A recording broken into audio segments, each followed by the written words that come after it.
Menerima beasiswa yang akhirnya tidak mengabdi kepada Indonesia. Sudah melanggar misi itu dan sudah mengkhianati bangsa. Awardee harus disiapkan lapangan pekerjaan. Enak banget lo jadi awardee. Udah disekolahin gratis, lo minta pekerjaan lagi sama Indonesia. Halo Timer, jumpa lagi dengan kita Melki Hamdani dalam Apa Kata Mereka. Kali ini Time Language Center kedatangan seorang alumni dari Time Language Center yang sudah berhasil mendapatkan beasiswa Indonesia Maju. Wow, keren ya. Congratulations ya untuk Avelia. Nah, sebelum gue sebutin dulu nih apa achievementnya. Yang pertama, juara 1 National Skill Communication Engineering 2022. Presenter in the 52 International Conference Audio Engineering Society 2022. Bintang aktivis kampus 2021.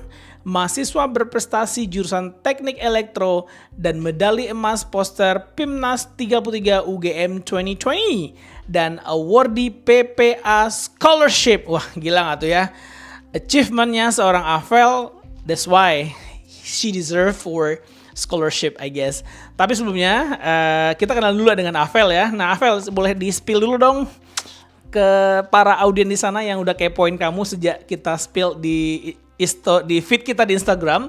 Sudah luar biasa komen dan like-nya ya.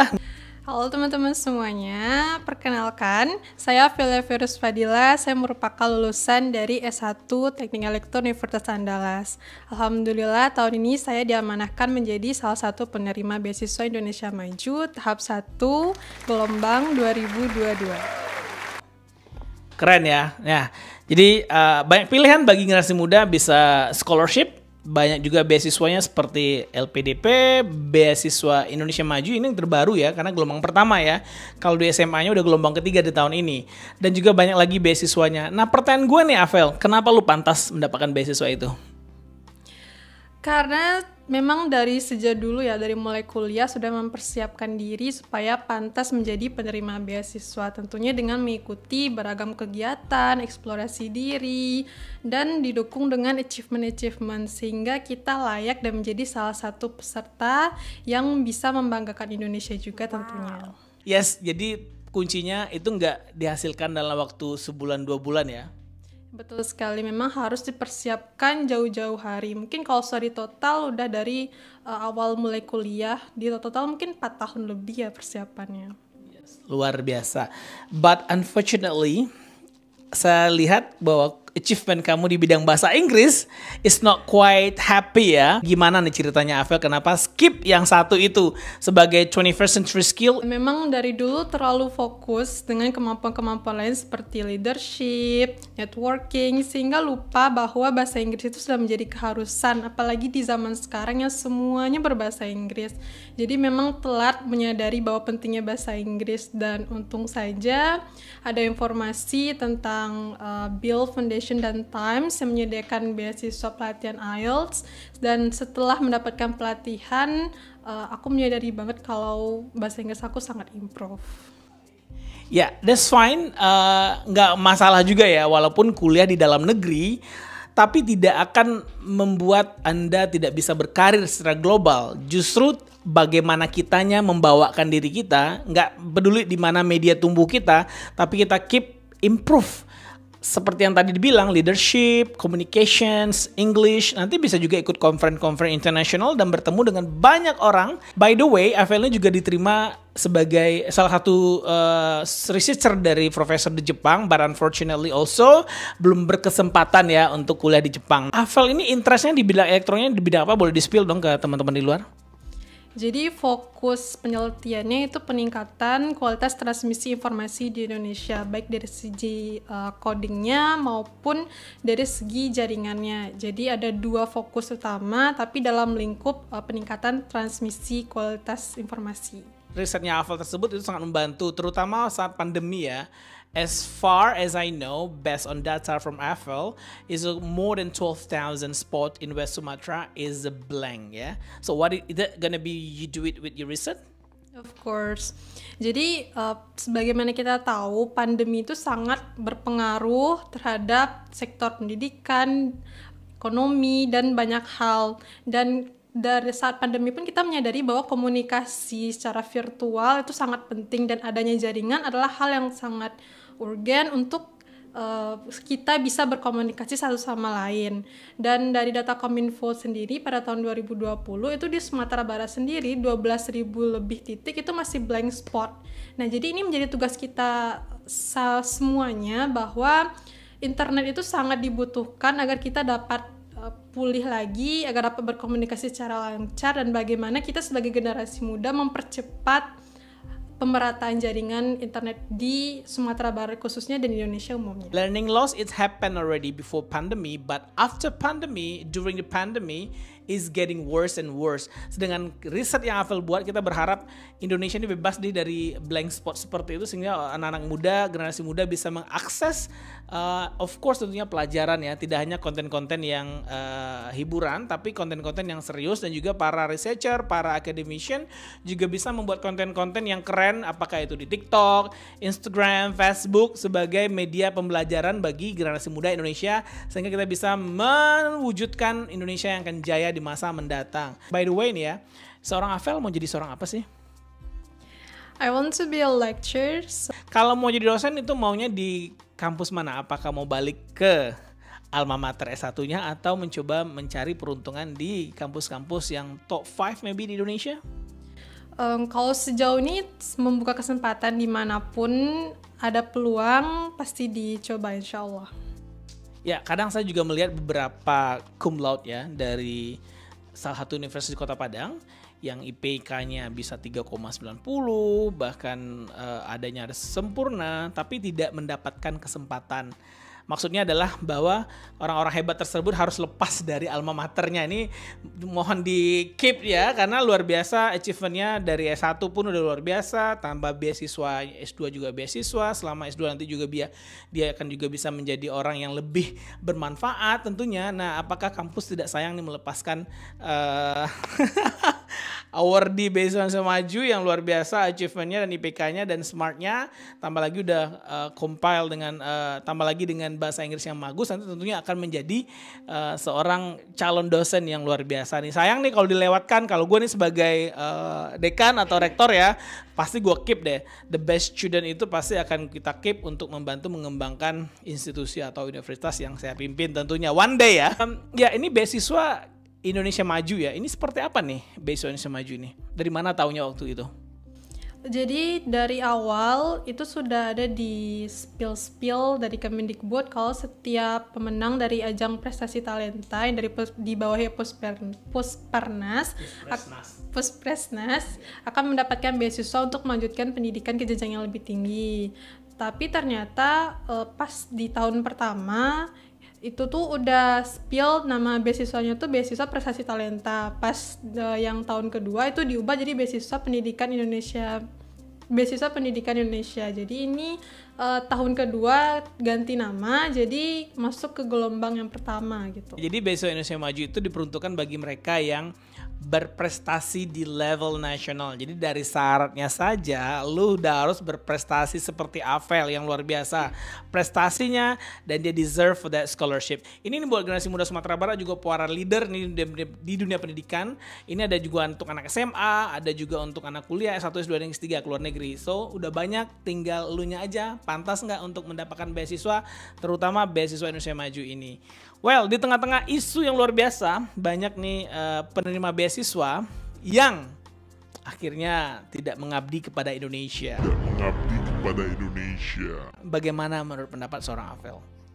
Sayang sekali ya, karena kita itu punya misi dikuliahkan untuk membangun Indonesia setelah kita mendapatkan ilmu di luar. Nah, sekembalinya dari menempuh pendidikan, kita harus menuntaskan misi tersebut sesuai dengan esai atau wawancara yang sudah kita ucapkan atau kita berikan. Jadi berarti kalau misalnya kita nggak kembali lagi ke Indonesia, berarti kita sudah melanggar misi itu dan sudah mengkhianati bangsa. itu sayang banget. Di Indonesia juga tidak ada pekerjaan yang mau menerima saya, dan Anda nanti pun setelah tamat S2, Anda nggak langsung serta-merta masuk ke kampus menjadi dosen kan? Itu Anda perlu tes lagi.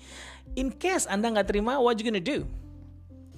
Sebenarnya itu tergantung kita, karena ilmu tuh nggak harus mentok-mentok sesuai dengan rencana kita mau jadi apa. Kita masih bisa jadi pengusaha atau jadi peneliti. Tapi kalau misalnya tidak sesuai dengan apa yang diinginkan, itu tantangan bagi kita. Mungkin kita bisa menjadi pionirnya. Kita mungkin bisa jadi wirausahaan yang justru menyerap tenaga kerja dari Indonesia. Pokoknya melakukan sesuatu untuk Indonesia gitu. Wow, keren ya. Jadi buat lo semua yang setelah selesai S2 dengan beasiswa, baik dalam negeri ataupun luar negeri, jika tidak sesuai harapan dan kenyataan, maka kita harus berbuat sesuatu ya. Ini sama dengan kayak founder Time Language Center, salah satunya yang merupakan awardee dari LPDP, PhD ke Monash University Australia, saat ini tidak mengabdi di kampus manapun, tapi mengajar di Time Language Center, memberikan pengetahuan, membantu anak-anak muda untuk bagaimana melakukan research, bagaimana membuat sebuah riset itu bisa bagus, dan juga customer-nya juga, student kita juga tidak hanya di kalangan mahasiswa, tapi juga dosen-dosen yang mau berangkat S3, bahkan dosen S3 yang mau postdoc barangkali, itu customer di Time Language Center. Jadi tidak serta-merta bahwa awardee harus disiapkan lapangan pekerjaan. Enak banget lo jadi awardee, udah disekolahin gratis, lo minta pekerjaan lagi sama Indonesia. Aduh, kayaknya generasi yang ini banget ya, gue rasa nggak survive kalau dimanjakan, jadi nggak bisa survive dalam hidup seperti Avel dong. Nanti kalau seandainya dia gagal nanti menjadi dosen, dia akan menjadi pionir ya dalam sebuah sesuai dengan passionnya ataupun jadi risetnya juga tidak menjadi halangan buat kita masukin ke jurnal internasional. Kalau jurnal nih udah berapa nih publikasinya? Sebenarnya ada 2, tapi yang satu ini belum official. Jadi yang baru satu yang official, yaitu International Conference. Time Language Center dengan Build Foundation yang merupakan salah satu alumni dari UNAN juga, anak muda ya yang luar biasa perhatiannya pada education, sehingga memberikan waktu, tenaga, pikiran, juga finansial untuk mensupport orang-orang keren seperti Avel nih. You wanna say something for Billy? Makasih banyak Bang, karena mungkin salah satu hal yang krusial banget di beasiswa itu kan persyaratan bahasa Inggris. Jadi kalau misalnya nak do support dan nak do takdir yang mempertemukan Avel sama Build Foundation, mungkin Avel ada berada di takdir lain gitu. Thank you Bang. Sounds good ya, that's nice ya, takdir yang lain, takdir A, B, dan C.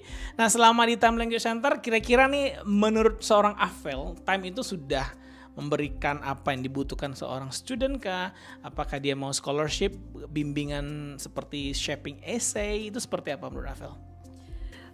Jadi menurut Avel, Times tuh benar-benar sangat membantu dalam persiapan beasiswa, mulai dari A sampai Z. Dan kadang kalau misalnya kita ragu tentang topik riset kita ke depannya, mungkin sudah ada gambaran, tapi bagaimana cara menuliskannya secara baik dan akademik, tentunya Time sangat membantu. Apalagi didukung sama Miss Tilly, Bang Melki yang sudah berpengalaman dan membimbing puluhan, mungkin ratusan ya Bang. Jadi sangat worth it lah. Pokoknya teman-teman harus les di sini. Thank you ya, thank you atas endorse Time Language Center ya. Kalau secara ruangannya comfortable enough dengan ruangan yang kita bikin kedap, gimana kalau fisik bangunannya di Time? Of course, the rooms are cozy. Terus WC-nya juga, toiletnya juga bersih. Habis itu pelayanannya ramah. Pokoknya bintang 5. Harganya nggak terlalu bintang 5 kan, nggak terlalu mahal, sangat affordable. Harganya sangat affordable. Ya harga kaki 5, that's fine. Karena Time Language Center itu tujuannya bukan mencari kaya ya. Kalau mencari kaya pasti kita udah bikin harga pelatihannya luar biasa mahal. Tapi sebanyak apapun, bukan sebanyak apapun ya, tapi seberapa banyak kamu di luar sana yang bisa berhasil mendapatkan dream kamu, itu merupakan sebuah kebanggaan dan kebahagiaan buat kami di Time Language Center. Banyak anak-anak muda yang udah berangkat ke luar negeri dari 2013 ya, sebelum Time ini lahir, sampai Time itu lahir 2015, sampai sekarang alhamdulillah more than 200 probably people is already been away from Sumatera Barat or from Indonesia to overseas, even for study or for work. Well, terakhir ini, dukungan keluarga is most important thing ya. Dari keluarga untuk Avel nih. Nah, seperti apa nih keluarganya mensupport terhadap jenjang karir yang Avel buat? Tentunya keluarga tuh selalu mendoakan dan mensupport setiap langkah yang ingin Afel lakukan, dan memang dukungan dan doa dari orang tua, dari keluarga itu benar-benar mujarab dan mengetuk pintu-pintu langit, dan alhamdulillah terbuka dan sampai di takdir ini gitu, alhamdulillah. Luar biasa. Oke, pesan Afel nih buat anak muda yang ingin ngikutin jejak Afel yang berhasil mendapatkan award di beasiswa, dan juga jejak Afel yang sedikit terlambat mempersiapkan bahasa Inggris. Yang pertama, kita harus menyadari bahwa orang yang ingin beasiswa itu beribu, mungkin berpuluh-puluh ribu. Semua orang ingin beasiswa, maka kita harus memantaskan diri. Jadi sampai tidak ada pilihan kecuali kita gitu. Lalu pastinya persiapkan bahasa Inggris dari sekarang, jangan sampai menyesal karena bahasa Inggris justru akan membuka peluang-peluang yang lebih banyak lagi, dan bahasa Inggris itu sudah menjadi keharusan, jadi tidak ada kata tidak. Oke. Well, I think that's very nice conversation this morning, and Afel juga sedang berulang tahun ya di bulan November ini. Ya, barakallah ya. Semoga usianya berkah, semoga semua cita-citanya lancar, dan perjalanan masternya juga dihiasi dengan bunga-bunga, bunga-bunga kehidupan. Karena perjalanan master itu juga tidak gampang ya. It's more difficult compared than bachelor, dan juga di master kamu juga memiliki kesempatan untuk mengikuti conference atau seminar international. Lakukan itu, segera bikin network seluas-luasnya, dan jangan lupa nanti kalau conference luar negeri minta email profesornya, catat ininya, dan sehingga nanti kamu gampang ke PhD-nya sudah dikenal sama calon profesor, sehingga kamu tinggal boom, go lang. Setelah master, ambil lagi beasiswa LPDP atau beasiswa apalah, RTPS barangkali, Research Training Program dari Australia. Kamu bisa go straight away, selesaikan PhD-nya, dan setelah itu baru kamu kembali. Nah, kalau kamu udah PhD, barangkali there is no reason why ya. Mereka refusing you as a lecturer, even from your background university, Andalas Universitas, ataupun dari universitas top lain di dunia atau di Indonesia. Tapi kalau seandainya nggak mau, kampus swasta saya rasa banyak deh yang mau dengan seorang Afel dengan segudang achievement tersebut. Well, itu saja poin dari pagi ini. Kamu harus memantaskan diri, kamu mempersiapkan bahasa Inggris, dan juga jangan lupa restu dari orang tua tentunya perlu. Dan it's time to build our future with time. Bye bye.